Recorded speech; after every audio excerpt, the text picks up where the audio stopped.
Welcome to the Power Forward Pod, hosted by the Power Forward Group Financial Advisory Team, where we believe 2 is better than 1, dialogues are better than monologues, thoughts are meant to be challenged, sound boxes are the enemy, and change is the only constant. If you want to learn more about our practice, check us out on the web, powerforwardgroup.com. Today, I'm excited to be back in action. This is our first pod post our office move, so we moved from Midtown Manhattan down to FiDi. It took us around 4 months to get reset up, restructured. So I'm glad, as our first podcast back, to be joined by the original member of the OG of PFG. The OG, huh? OG. Chris DeVito, who spends his day talking to big law attorneys. So, Chris, how do you like the new digs? This is season 2?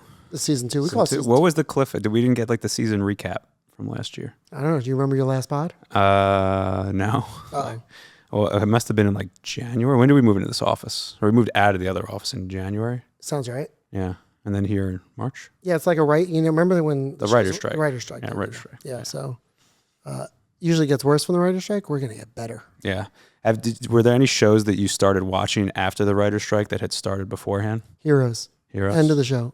First season, unbelievable. And then the writer's strike happened, and it was just awful. I just tried to keep up with it. It was awful. Yeah. We've been watching The Godfather of Harlem. Great show, by the way, but they recast Malcolm X after season 2. And I guess that was during the writer's strike. And that was it? Yeah, I'm binge watching. It's like, wait a minute, that's not the guy. What happened? And a Google search tells me that's why. Yeah, what's gnawing at my head right now is when our last podcast was pre-AI probably. So we're not real people anymore, right? This is all done by AI. Well, people are probably watching it live now more to make sure that we're not AI. We are real people. So, Chris, you probably spent the last couple of months in your bat cave, working from home with a dartboard behind you. I know you've been writing voraciously since then. How many blog posts have you put out for our big law attorneys? I mean, probably not enough. I don't know, maybe half a dozen, something like that, somewhere in that range. Okay. I don't know. Baker's dozen? Baker's dozen, yeah.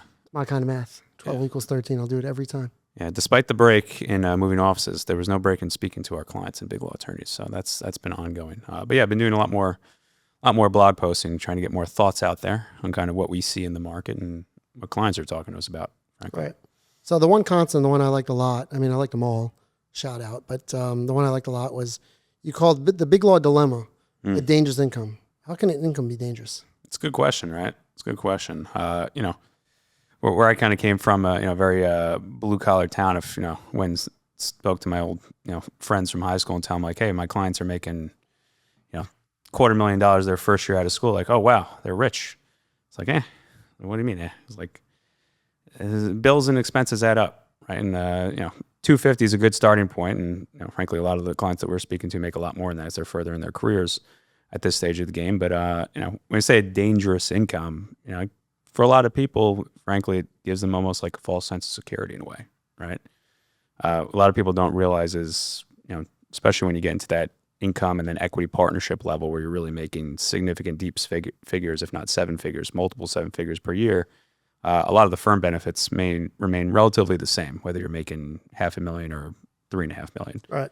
In terms of that, right? So one, they just don't have enough to be able to do through the firm to kind of keep up with that level of income in their lifestyle. And most just don't have the time in general to be thinking about those things outside of work, right? And then by the time you're at that stage in your career, you're billing God knows how many hours per week, per day, probably being family, full-time job at home with all that. And a lot of it just goes by the wayside. And the biggest commodity that nobody ever has that we talk about is time. Right. Time isn't scalable. But I think about, or we try to scale it, but it's AI, right? AI helps. AI definitely helps. Yeah. But yeah, I think about that from my own experience in law school. I went to law school as a solution almost to what are you doing next? And it's I don't know. I'll just go to law school, buy me some time. But then I found out, first year law school, wait, for me at that time, I'm old. It was $168,000. I remember to the date, $168,000 year one coming if you get a job in a big law firm. I was oh wow, all right, I want that. Yeah. Now, I didn't know it was associated with that, but I wanted that, right? That was the top of the line, right? And we all chase numbers. Playing baseball, you chase high batting average. No, not anymore. OPS, right? OPS. Okay, fine. So they show that now at the actual games. OPS. It's told you, past tense. All right, so I chased the 168, but to that end, like, all right, I had a lot of student loans. I was looking at $50,000, $60,000, $70,000 of loans coming out. So net, it's not 168. Yeah. Right. Now we're at what, 220? What's first year? 220, 230? Yeah, it's in the low twos. Okay. So without the bonus, yeah. Right. So to your friend, that sounds like a lot of money. You come out, but now I have debt and also time. You're starting later, right? You did college. Now you do another 3 years of law school, starting the job. Average age, if you went straight through, is what? 26, maybe. 25, 24? Yeah, 24. 3 years of law school. Right? Okay. Yeah. Right. So now you're starting later. We talk about it all the time, like with the savings rate, right? The average savings rate when people look at Susie Orman or Fortune magazine is what's the number? Yeah, 15%. Right. But the math is wrong, right? Yeah, if you're like 15 years old, started at that number, right? Or 18. That was, I think, what it was based off of. But yeah, it's an outdated number for sure, right? So, for every 1 year, right, that you don't save, you're going to need to save about 10% more per year to make up for that year. Oh, how do we get there? Yeah. That's complicated math. Hmm? For every year you don't save, you need to save 10%. Oh, I should say, for every year you don't save, you'll have about 10% less in retirement. Okay. And what's defined as, what does savings mean? So when we say savings, like, this is the challenging thing too about being in big law, right? Is that, big, like you talk about student loans on the front end, right? As you're kind of making a lot of money, lots going to there. But people also want to do other things, right? They want to buy a house, they want to start a family, all that, things that they're saving money for, but aren't getting calculated into that number you're talking about, right? That 15% Susie Orman number of, when she says, hey, save 50%, she means save 15%. Like, you're not touching that for a very long time until retirement, right? She's not talking about putting money down for a house, right? So balancing goals early in your life and staying consistent with that is tough. And the longer that you wait to do it, and I think where you were kind of getting was that, that 15% was based off of, being 18 and being able to do that. But, what happens if you go to law school, you go to undergrad, and all of a sudden you're 25, right? What does that number then become? Just by that 7-year lag time of not doing that, not earning that income. Right. So, I mean, working with your clients, what would you say that when you work with a first, second, third year associate and you see those numbers, they haven't really started saving yet. What is that? What is that recommended percentage start saving at? I mean, everybody's different for sure. Some people have less debt. Some people have, different goals in mind. But I mean, you're talking about a range probably of like the, 19 to 25% maybe at that stage in your career. Okay. So that number's jumped up and now we want to start with life. Yeah. Right. Home, kids, right? All the things you mentioned before. And then I want to progress in my career. So you get through those first couple of years, and then what are the next big steps we're seeing for people? Yeah. So house, wedding, kids, which come with a whole bunch of variables in terms of expenses, right? Big private schools, 3 kids in private school, especially if you're in New York, right? It's very, very costly in terms of that. And then you got to live a little too, right? You got to go on vacations, go out to dinner, go see Nate Bargatze on the weekends, How was that? Very good. It was very good. Forgot you saw that. Yeah. It's a good show. Good show. Lots of celebrities in that show. Who, like celebrities on stage with him? One on stage, one in the stands. Okay. Yeah. Who? Well, Jimmy Fallon opened for him. That was pretty cool. Okay. And one of the Sharks was from Shark Tank was sitting a couple down from us and looked exactly like he looks on TV. Looked like He looks good. He looked good. Without makeup. Yeah, he was on Dancing for the Stars. If you need to look up which one it was. It's still way, way, way above my pay grade. You watched Dancing with the Stars? No, I just know he was on it. Okay. That was during the writer's strike, right? Yes. Yeah. Of course. Okay, so we're calling it dangerous salary. I sometimes call it, I think about it like kind of like indentured servitude. It's I progress in my career. I have more expenses. Yeah, my income goes up every single year, but then I got more responsibilities. A big one we see a lot is like a capital buy-in, right? How's a capital buy-in affect that? Capital buy, yeah. So when you make equity partner, start to need buying into the firm, essentially, right? A lot of times that's an out-of-pocket expense, and most firms don't really prep you for that beforehand because you're busy building up to the chance to have that opportunity to do it in general anyway. So what winds up happening a lot of times is that firms will just wind up helping you finance it through a banking relationship, something like that, for you to buy into that equity on that front. What also pops up, right, not just that, is that you have a lot of mandatory plans at that stage, right? So cash balance plans, profit sharing plans, all good things in the long term, but that could put a squeeze on you short term as far as cash flows when you're kind of making that jump up to equity partner. Right. But that's all for retirement, right? That's all for retirement. Yeah, that's all for retirement. It's not for buying a house, not for vacation homes, not for kids' weddings, tuition, anything like that. That's all, 60 years and older. Well, to me, that's where when I think about a dangerous income, that's where income starts to get really dangerous. It's when you start to get single goal oriented focused, and it's your employer knows that you're single goal oriented focused, right? So if you come in saying you want to be successful at the firm from a career perspective, that means, all right, it's great.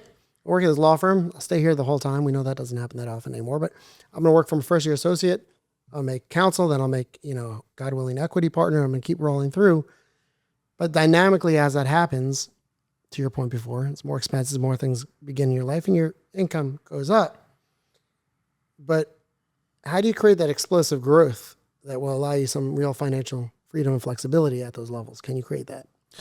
I think the most powerful thing is just one, it's the time, right? So starting early, but being consistent about that, right? So the dangerous income too is that, if you wanted to know what a 6th, 7th year associate makes, now you find that out, you just Google it. You know what you're going to be making at the minimum, right, in a couple of years. So people kind of see that their trajectory, they just stick with it, is going to keep going up and up and up. But what very rarely changes is that savings rate for them. Or I should say it stays the same. They're still saving, but they're not upping that percentage each year with their income, right? So all of a sudden they go from making $200,000 a year as first year associate to now they're a first year partner making $1 million, but they're still saving like they were an associate, Right. But expensive has gone up, right? They got a couple of really nice suits now, a couple cars, second home, whatever it might be. Then it makes doubling back around and saving that much harder for them to do.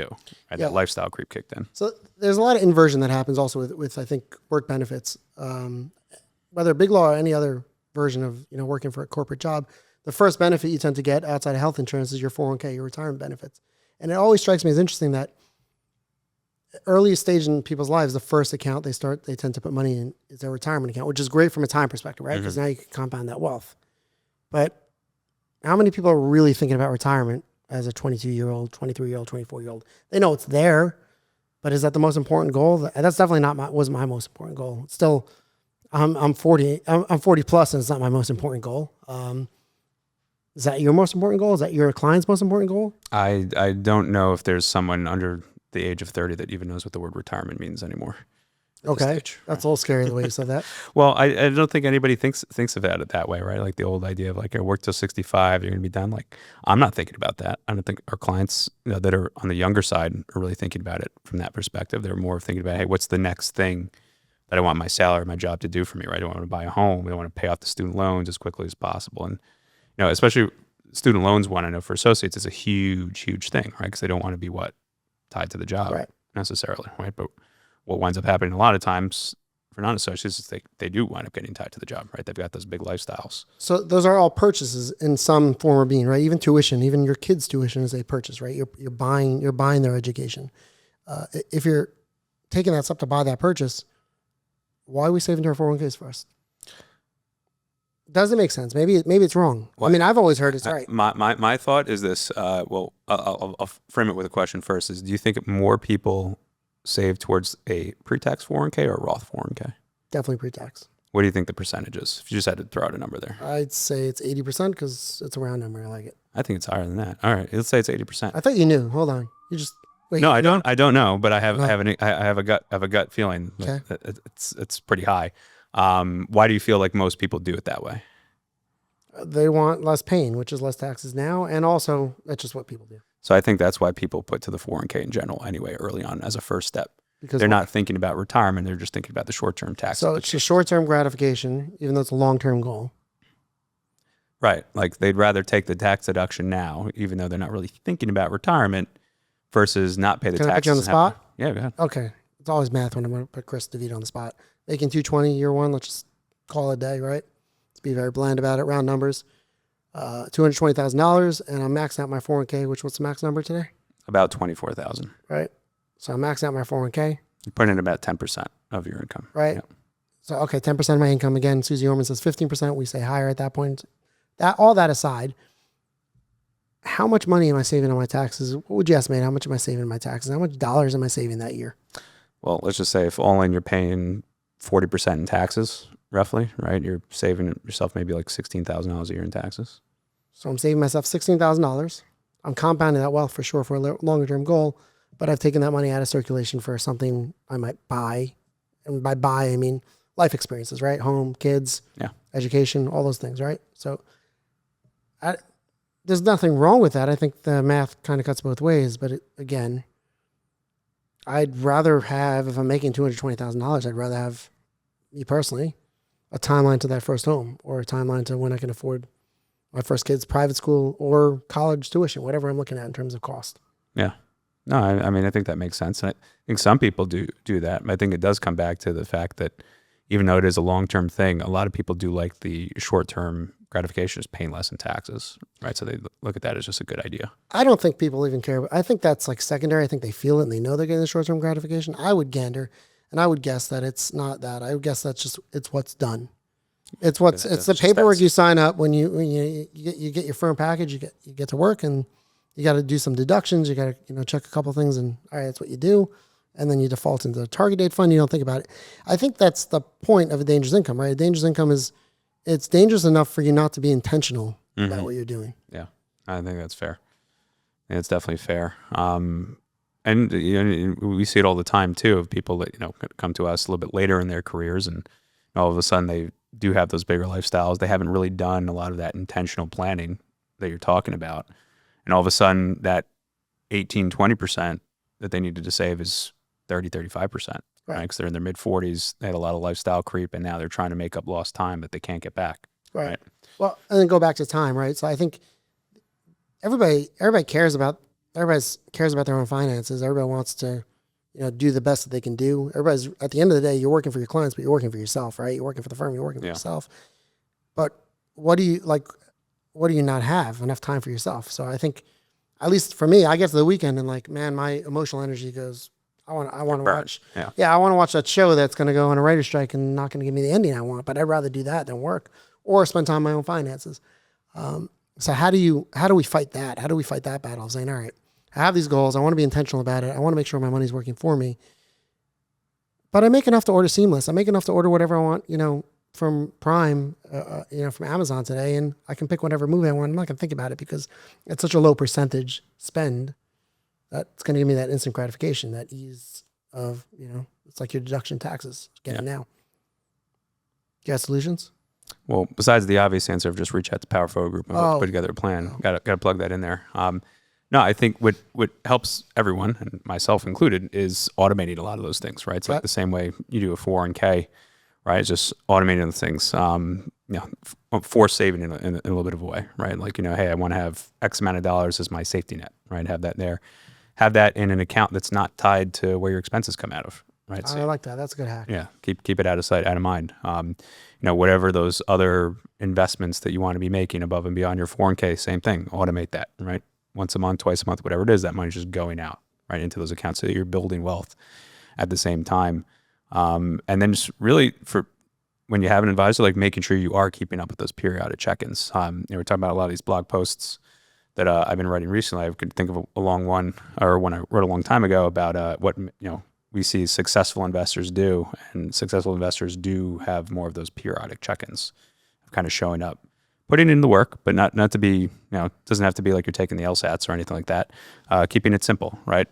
Making sure you have updates in terms of life changes when you want to buy a house. This way you're proportionally allocating from your investments to your savings, more short-term, but having a plan is big. And just making adjustments along the way. Where you don't want to be is the person that says, I'm going to get to it tomorrow, and then tomorrow just never comes. Right. Which is, I think, we're all procrastinators by a certain degree. But when you think about like your big law clients, when you think about time, right? Time not being scalable, time also being the thing that we don't want to spend in any way, working more than we have to, taking the easy way out. How much time do you spend with how much time does your average client need to spend with you on an annual basis? On an annual basis, I mean, we meet with all of our clients. We aim for at least 2 times a year, two regular check-ins. We're always accessible for when clients need us to. But if you're talking about from the ground up, hey, what does it take to put together a plan? Maybe 45 minutes to an hour to really put together a plan that you can stick to, and then periodically check in on it. Okay, so we're saying 45 minutes to a plan, twice a year is what, a half hour each time? Yeah. So help me with the math. What are we at? What? Oh, let's you're talking about with the 45-minute meeting? So like an hour and 45? Okay. An hour 45? Yeah. Okay. Good. Excellent. So, all right. It's almost like a movie. Yeah.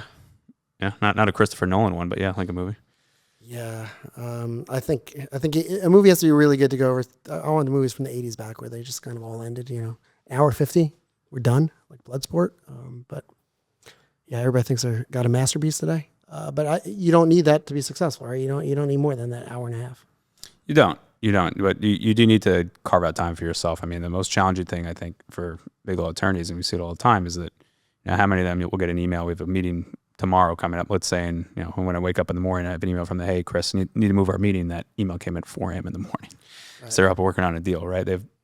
And this is why they're successful, is because they've made their time for their clients, right? For their business, and what falls off is like their own time, right? I always joke around about it's almost like and I have an uncle who's this guy, the mechanic that doesn't have jumper cables in his car, right? He's always thinking about other people, but not necessarily themselves when it comes to that matter. So making time for yourself. Yeah.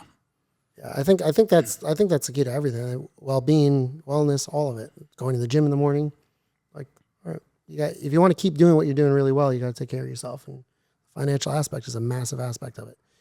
I think going back to dangerous income, the easy part is you feel like you're good, but if you might be good for retirement at 65, but is that good? Yeah, I don't. If that's all you want, then yeah. But I think people want more than that. What do you want? What do I want? Yeah. Want paint me the picture. Want to be successful enough that I don't care if a couple day trades go south in my portfolio. I guess. We're going offline now. Offline. No, I mean, what do I want? I mean, I think anybody else. I want financial security. I want to be able to do the things that I want in life year to year now, and just maintain I can do that forever in terms of that. I think a lot of big law attorneys are doing the things that they want to do now in a lot of ways, right? That big lifespan, but they're almost like renting their lifestyle for a way, because they're not going to own it in the long run unless they put a plan together. I love that. Okay, cool. All right, so we're going to be buyers of our own time. We're going to be buyers of our lifestyle, which means we have to be intentional about our finances and avoid the pitfalls of a dangerous income. That's right. Make it work for you. Don't work for it. Yeah. Give yourself the time. Okay. You deserve it. Sounds like a great New Year's resolution. So we're going to get there. Keep rolling in our new office space. Looking forward to powering forward together with our clients. Season 2.